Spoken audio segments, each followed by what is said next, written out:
I didn't go to that bank to fight. I went to disappear quietly. But the banker had other plans. I'm not even sure why I'm writing this down. Maybe because I can't say it out loud yet. Maybe because if I say it out loud, I have to feel it, and I'm not ready to feel it.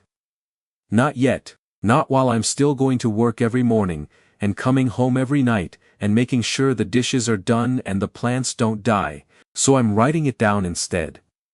Like I used to when I was 16 and the world felt too big for my chest. My name doesn't matter. What matters is this. I worked 12-hour nursing shifts at Northwestern Memorial for 9 years. I held strangers' hands when they were scared. I drew blood at 5 a.m. in rooms that smelled like antiseptic and fluorescent light. I came home to a man who said, "How was your day?" and then didn't listen to the answer. I was leaving him, that part I had already decided. Quietly, without drama, the way I do most things. I just needed to close the bank account first.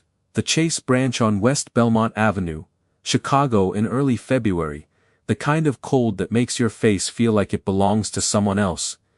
Gray sky, slush on the sidewalk. I remember thinking I should have worn better shoes. I had my account number on a post-it in my coat pocket. I had my ID. I had exactly one task. The teller's name was Derek. Young guy, maybe 26, neat about himself.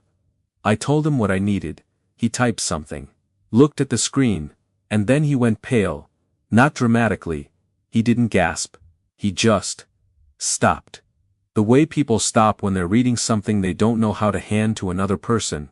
He looked up at me, then back at the screen. "Ma'am," he said quietly, "have you seen what's happened with this account?" I told him I hadn't logged in recently. I'd been busy. He turned the screen toward me. The balance was $0. I've been a nurse for 11 years. I know what shock feels like in a body. The way time goes strange. The way you hear things from slightly far away. I stood at that counter and I watched Derek pull up the transaction history, and I did not cry, and I did not speak. I just read, 23 wire transfers. July through January, all going to the same account. All labeled, personal loan, family, $4,200, $9,800, $17,500, $31,000, total, $241,600. Whose name is on the receiving account? I asked. Derek said, Diane Calloway. I didn't move. I just breathed. Diane. His sister. Who texted me last October that she was praying for our marriage. She was praying for our marriage while cashing wire transfers in my name. I need to stop here because my hands are shaking and I want to get this right. I asked Derek for a printout. All of it. He handed them to me like he was handing someone a diagnosis. I folded them into my coat pocket, next to the post-it, next to a grocery list I hadn't looked at in a week. I did not close the account. I walked to my car. Sat in the driver's seat without starting the engine. Called my attorney. Her name is Patricia Osei. I'd been meeting with her since November, not because I suspected theft. I just needed to understand my options. Divorce, asset division, what leaving looks like legally. When you've been someone's wife for 9 years. Patricia answered on the second ring. Patricia, I said. I have 16 pages of wire transfers. You need to come to me. She said, don't move. If you've ever had someone smile at you while doing something like this, share this story. Someone needs to hear it. Subscribe. Because silence is exactly what they count on. February 19th, Patricia filed. Cook County Civil Court. 23 unauthorized transfers from a joint marital account. $241,600, recipient with full knowledge the funds came from a marital account. February 23rd. Temporary freeze on Greg's personal assets. February 26th, Greg's attorney called Patricia's office. Room 714 at Northwestern, a 71-year-old man named Howard, who'd had a stroke and was scared and kept asking. I held his hand and told him she was coming. I found out about the call on my lunch break in the stairwell, eating a granola bar. Now here is the part I haven't told anyone yet. The part I've been sitting on for 6 weeks. The part that is the reason my hands are still shaking. The property at 4417 North Kedzie Avenue, Chicago. The house Diane said she needed the money for. I knew about that house. Greg had mentioned it, casually, like a footnote. Diane found a place she likes, we're helping her out a little. I said okay, I was tired. I said okay, what I didn't know, what no one told me, what Greg never mentioned at dinner or in bed or in 9 years of how was your day, was this Seth. Greg had been planning this since before I filed. Patricia found it, document dated April of last year. A handwritten note, Greg's handwriting, I recognized it immediately. Outlining a transfer schedule. 23 payments. The exact amounts, the exact dates.